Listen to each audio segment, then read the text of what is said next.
What if I told you there's extra money in your budget right now? I'm not talking about getting a raise or working more hours. We're going to go find the cash that's already yours, but it's hiding in plain sight. And then we're going to show you how to put it to work. You know that feeling, right? You check your bank account, and you just know there should be more in there. You got paid, you know what your big bills are, but somehow that balance just shrinks. It's an incredibly common and frustrating feeling. Well, these little culprits actually have a name: vampire expenses. Think of them as tiny, almost invisible leaks in your budget. Each one is just a small bite, that daily coffee, a subscription you forgot about, but when you add them all up, they can literally drain your finances without you ever seeing it happen. So, here's our game plan. First, we're going vampire hunting to stop the bleeding.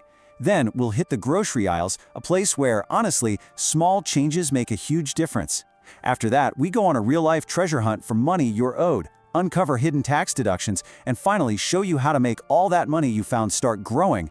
All right, let's get straight to it. Before you can grow money, you have to stop losing it, right? It's time to find and put a stake through the heart of those sneaky, recurring costs.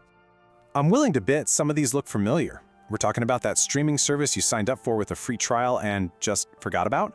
Or those little bank fees that pop up. And get this, even phantom energy costs from all those chargers you leave plugged in can add up.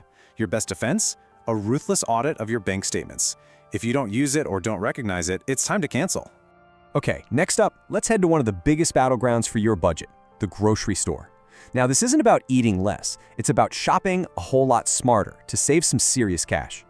Have you ever walked through a store and felt like it was designed to make you spend more? Well, it's not on your head. The most expensive products are almost always put right at eye level because brands pay big money for that prime real estate. So here's the simple secret: look up and look down. The better deals in store brands are usually hiding on the top and bottom shelves. And the savings don't stop there. Your absolute biggest power move is making a list and sticking to it. No more impulse buys. And don't be afraid to go for the generic brands. A lot of the time, they're made in the exact same factories. You can also check out food rescue apps for massive discounts. And always check your receipt for mistakes before you walk out the door. So, why do simple things like a grocery list actually work so well? It's because of this really cool concept called mental accounting. Basically, our brains like to put money into different mental buckets. When you have a bucket for grocery money, you're way less likely to spend it on something else because you see it as a separate, limited resource. You're basically creating a mental firewall against overspending. Okay, we've plugged the leaks. Now for the really fun part. We're shifting gears from saving money to actively finding money that is already yours. It's like a national treasure hunt, and you might be completely shocked by what you dig up. Your first stop, and this is a big one, is your state's official unclaimed property website. Yep, every single state has one. This is where forgotten bank accounts, uncashed paychecks, and old insurance policies go to die. Just search your name, and hey, search for your relatives too. It's really that easy. But don't just stop at the state level. The federal government has its own set of treasure maps. Think a former employer owes you wages? Check the Department of Labor.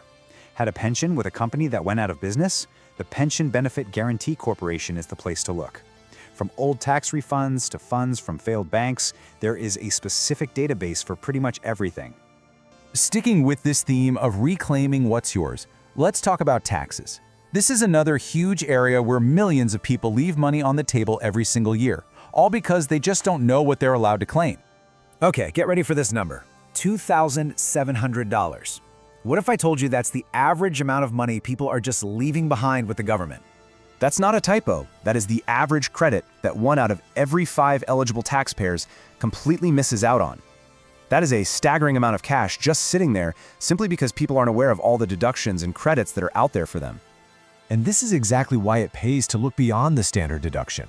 If you're self-employed, you can deduct half of your self-employment taxes. Contribute to a health savings account, those contributions are deductible. Even small business expenses can add up. The takeaway here is to do your homework or talk to a pro, because you could seriously be missing out.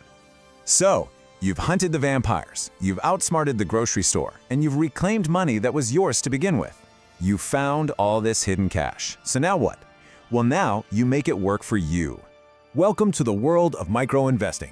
The whole idea here is to make investing accessible for everyone, no matter what your income is. You don't need thousands of dollars to get started. You can literally begin with the spare change you find in your couch. Probably the coolest way this works is through something called rounding up. It's just genius in its simplicity. There are a ton of apps that can link to your bank account and automatically invest your digital spare change every single time you buy something.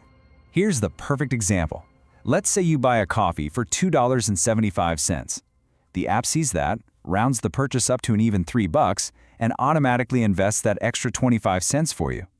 You don't even feel it, but trust me, those quarters and dimes start to add up incredibly fast.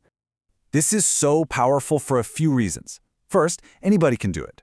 Second, it helps you build that crucial habit of investing consistently. And most importantly, it taps into the incredible power of compounding over time. Because of fractional shares, even a few dollars lets you own a tiny piece of the biggest companies in the world. And that really brings us to the most important point of all. Getting your finances in order isn't about being perfect. It's not about creating some complex, color-coded spreadsheet that you can never stick to. It's about building a practical, real-world plan that actually works with your life. It's about making small, smart choices over and over again. So, we've gone from hunting down vampire expenses all the way to turning your spare change into an investment portfolio. We've shown you how to find money you probably didn't even know you were missing. So, the only question left is, now that you know where to look, what are you going to do with all that money you find?